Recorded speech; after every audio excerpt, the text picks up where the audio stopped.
सवाल ये पूछा जा रहा है कि अगर क्रिश्चियंस आ सकते हैं, पारसी आ सकते हैं, एक सेकंड हिंदू आ सकते हैं, राहुल, सिख आ सकते ये हैं। आपका अपना सवाल है या विपक्ष के लोगों का? स्पष्ट दोनों का। तो मुस्लिम पर्सनल लॉ क्या है? नहीं, मेरा सवाल क्या सुनिए। पहले मेरे सवाल का जवाब दो ना भैया। मुस्लिम पर्सनल लॉ क्या है? आप नहीं समर्थन करते हो? मैं तो यूसीसी का समर्थक हूँ, एकदम यूसीसी होना तो चाहिए। ओवैसी को भी पूछो, धर्म के आधार पर कानून नहीं होना चाहिए, वो कहने वाले मुस्लिम पर्सनल लॉ का समर्थन करते हैं। 2.7 कहाँ गए? धर्म परिवर्तन हो गया, बेशुमार अत्याचार हुए, महिलाओं के साथ बलात्कार हुए, बच्चियों को उठा ले गया, बालिग बच्चियों के साथ निकाह पढ़ लिया गया। एक जो आरोप लगता था भारतीय जनता पार्टी पे पहले कि इस तरह के जो बयान आते हैं, अलग अलग कॉन्स्टिट्यूशन बदल देंगे या फिर नथुराम गोडसे को लेके, अब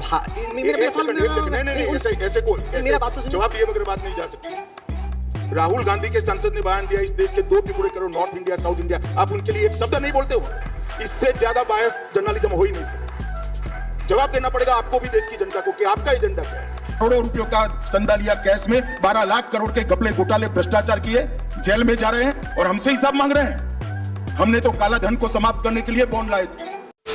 दोस्तों नमस्कार, स्वागत है आप सभी का हमारे YouTube चैनल पे। दोस्तों आज का वीडियो बहुत ही शानदार और मज़ेदार होने वाला है, क्योंकि आज की वीडियो देख के आप सभी को बहुत ज़्यादा मज़ा आ जाएगा। दोस्तों आज के डिबेट में हम सभी देखने वाले हैं हमारे देश के गृह मंत्री अमित शाह को।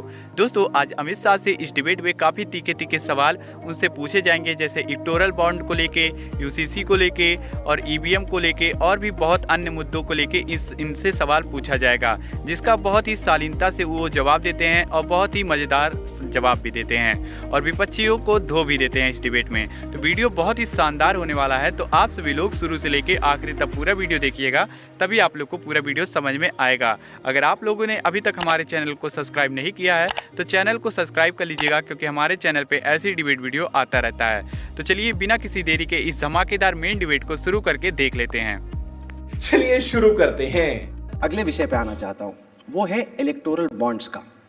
इलेक्टोरल बॉन्ड्स की सूची पब्लिक हुई, उसके बाद सब जगह अब चर्चा चल रही है, सब अपनी गणित, अरिथमेटिक, मिनिस्ट्री सब लगा रहे हैं। 2-3 चीजें निकल के आ रही हैं। पहली बात तो ये कि जो टॉप 30 डोनर हैं उनमें से कम आधे पे कुछ ना कुछ किस्म का सीबीआई या ईडीआई का कोई केस चल रहा है। तो राहुल गांधी पीसी कर रहे हैं, विपक्ष के नेता बोल रहे हैं, वो कह रहे हैं कि ये उगाही का मैकेनिज्म हो गया कि एक तरफ से एजेंसी भेजते हैं, दूसरी तरफ से बोलते हैं इलेक्टोरल बॉन्ड ले लो, तो फिर हम नहीं करेंगे। ये जो पूरा पॉलिटिकल विवाद बन रहा है इलेक्टोरल बॉन्ड्स को लेके, उस पर गृह मंत्री जी आपका क्या कहना है? इलेक्टोरल बॉन्ड भारतीय राजनीति में से काले धन का वर्चस्व समाप्त करने के लिए लाया गया था। आज देश की जनता के सामने स्पष्ट कर देना चाहता हूं, भारतीय जनता पार्टी को अप्रोक्सीमेटली 6,000 करोड़ के बॉन्ड मिले हैं। टोटल बॉन्ड 20,000 करोड़ के हैं। तो 14,000 करोड़ के बॉन्ड कहां गए? मैं बताता हूं। टीएमसी को 1,600 करोड़ के मिले, कांग्रेस को 1,400 करोड़ के मिले, बीआरएस को 1,200 करोड़ के मिले, बीजेडी को 775 करोड़ के मिले और डीएमके को 639 करोड़ के मिले। देश में हमारे 303 सांसद है, हमें 6,000 करोड़ के बॉन्ड मिले हैं और 242 सांसद जिन पार्टियों का है, इसको 14,000 करोड़ के बॉन्ड निकले। क्या शोर शराबा कर रहे हो भाई? मैं दावे से कहता हूं, जब हिसाब खुलेगा ये लोग आपको फेस नहीं कर पाएंगे। सर, जो इलेक्टोरल बॉन्ड्स में जिन कंपनियों के नाम आए हैं उनमें से कई ऐसी हैं जिन पे कोई ईडी, सीबीआई का केस चल रहा है, और दूसरा जो देश के सबसे बड़े औद्योगिक घराने हैं जिनको लेके इतनी पॉलिटिक्स होती रहती है, उन्होंने क्या डोनेट नहीं किया किसी को? उनका नाम तो कहीं है ही नहीं। तो आप क्या कहते हो कि आजादी से अब तक वो औद्योगिक घराने ने डोनेट ही नहीं किया है? नहीं किया ही है, करते। तो इसका हिसाब कहाँ है? मैं पूछना चाहता हूं। नाम भी नहीं आए हैं बॉन्ड के कारण, आज तो नाम तो आए हैं। क्या गोपनीयता की बात कर रहे हैं लोग? करोड़ों रुपयों का चंदा लिया कैश में, 12 लाख करोड़ के घपले घोटाले भ्रष्टाचार किए, जेल में जा रहे हैं और हमसे हिसाब मांग रहे हैं। हमने तो काला धन को समाप्त करने के लिए बॉन्ड लाए थे। मैं आज देश की जनता के सामने आपको सवाल पूछना चाहता हूं, बॉन्ड आने से पहले चुनाव का खर्चा कहां से आता था? वो काला धन था या हिसाब किताब का धन था? ये बॉन्ड का धन काला धन नहीं है। इस पार्टी को गोपनीयता से मतलब नहीं है। जब कैश से चंदा लेते हैं तो 100 रुपया पार्टी में जमा कराते हैं और 1000 रुपया अपने घर में रख लेते हैं। ये कांग्रेस पार्टी ने सालों तक ये व्यवस्था चलाई है। पार्टी के नाम से 1100 रुपया लेते हैं, 100 रुपया पार्टी में जमा कराते हैं और 1000 रुपया घर में रख लेते हैं। बॉन्ड अगर 1100 को लेते हो तो 1100 रुपया बैंक अकाउंट में जमा होते हैं। जरा उनको कोई पूछे तो, आप हमें इतना पूछ रहे हो चप चप चप चप कर उनको 4 सवाल तो पूछो, बिठाओ यहां पर। आए नहीं, इनवाइट किया था, आए नहीं कोई। सर, संविधान में लिखा है कि देश का कानून किसी भी एक धर्म के खिलाफ कोई डिस्क्रिमिनेशन नहीं करेगा, भेदभाव नहीं करेगा।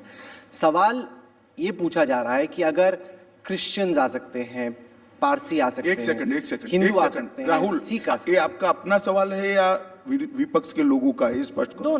दोनों का। तो मुस्लिम पर्सनल लॉ क्या है? नहीं, मेरा सवाल का सुनिए। पहले मेरे सवाल का जवाब दो ना भैया। मुस्लिम पर्सनल लॉ क्या है? आप नहीं समर्थन करते हो? मैं तो यूसीसी का समर्थक हूं, एकदम यूसीसी होना तो चाहिए। ओवैसी को भी पूछो, धर्म के आधार पर कानून नहीं होना चाहिए, वो कहने वाले मुस्लिम पर्सनल लॉ का समर्थन करते हैं। क्या समझ रखा है सबको? किसी में सोच नहीं है क्या? मैं बताता हूं क्यों इसमें 5 ही धर्मों को लिया गया है। पाकिस्तान में आजादी के वक्त 23% हिंदू थे, 23%। आज 2.7% है। कहां गए भाई? धर्म परिवर्तन 23 से 2.7 कहां गए? धर्म परिवर्तन हो गया। बेशुमार अत्याचार हुए, महिलाओं के साथ बलात्कार हुए, बच्चियों को उठा ले गया, बालिग बच्चियों के साथ निकाह पढ़ लिया गया। वो कहां जाए? वो भारत की शरण में आए। बांग्लादेश में लगभग 23% हिंदू थे, आज 10% से कम बचे। कहां गए? या तो भारत की शरण में आए या तो उनका धर्म परिवर्तन हो गया, अपना सम्मान, अपनी मान्यता खोकर आज जी रहे हैं। और 2 लाख से ज्यादा 1990 में सिख और हिंदू अफगानिस्तान में थे, आज 378 है। कहां गए? और वो लोग अपना धर्म, अपना सम्मान, अपने परिवार की महिलाओं की इज्जत बचाने के लिए भारत की शरण में आए हैं और ये कहते हैं हम इनको नागरिकता न दें। क्यों न दें? इनका अधिकार है।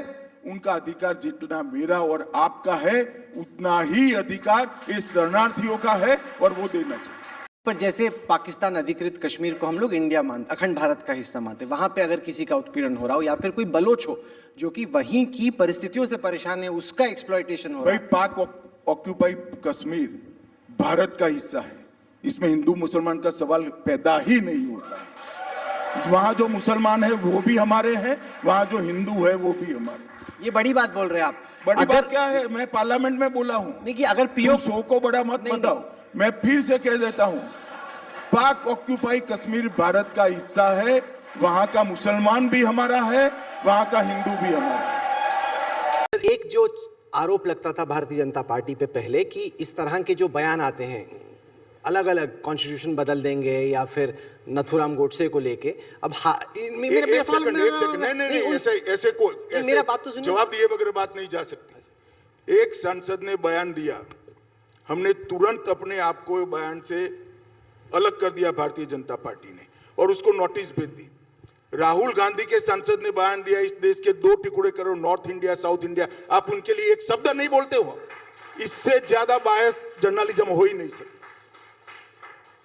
2 दिन आपने एजेंडा चलाया, कॉन्स्टिट्यूशन बदल देंगे, और भारत के डिवीजन पर 2 शो नहीं किए। क्या बात कर रहे हो? हम देखते नहीं है? आंख मूंद कर रहते हैं? जवाब देना पड़ेगा आपको भी, देश की जनता को, कि आपका एजेंडा क्या है। ऐसे नहीं चलता है राहुल भाई। सर, क्योंकि वक्त खत्म हो रहा है तो मैं आपसे वो पूछना चाहता हूँ, राहुल गांधी की जो यात्रा निकली ईस्ट से वेस्ट तक, वो बार बार सड़क चलते पूछ रहे लोगों को कि अपनी जात बताओ, कास्ट क्या है तुम्हारी, कास्ट क्या है, क्या जात है। उनका आरोप यह है कि एक तो बीजेपी ये सेंसस नहीं करा रही कास्ट का, उसको वो बहुत अहम मानते हैं। दूसरा, उनका कहना है कि जितने भी IAS अधिकारी हैं या जो सीनियर अधिकारी हैं उसमें ज़्यादा अपर कास्ट के लोग हैं, जो दलित हैं, पिछड़े हैं, SC ST, उनको इतना मौका नहीं मिलता। तो उस पर आप कैसे देखते हैं? देखिए, राहुल गांधी को कुछ NGO कुछ पकड़ा देते हैं और बेचारे बोलते रहते हैं। आप इनके स्टेटमेंट का एनालिसिस करिए। देश का प्रधानमंत्री ओबीसी है, इनको दिखाई नहीं पड़ता। देश की कैबिनेट में 27 मंत्री ओबीसी है, उनको दिखाई नहीं पड़ता। और वो जॉइंट सेक्रेटरी गिनने में लगे हैं। अभी मैं आपको बताता हूँ, जॉइंट सेक्रेटरी की आयु करीब करीब 52 के आसपास होती है। राहुल भैया, 52 साल पहले हम भर्ती नहीं करते थे, आप भर्ती करते थे, वो आकर अभी जॉइंट सेक्रेटरी बने। उनको मालूम ही नहीं है वो क्या बोल रहे हैं। ये सारा गणित जो करा रहे हो तेरे दादों परदादों ने किया हुआ है भैया, हमने नहीं किया है। अब मैं इनको सवाल पूछता हूं, इनकी इतनी सरकारें बनी, जरा आंकड़ा लाए कि कभी भी कांग्रेस ने ओबीसी प्रधानमंत्री बनाया है क्या? कभी 27 मंत्री रखे हैं क्या? कभी मुख्यमंत्री ओबीसी बनाया है क्या? जरा लेकर आओ राहुल बाबा।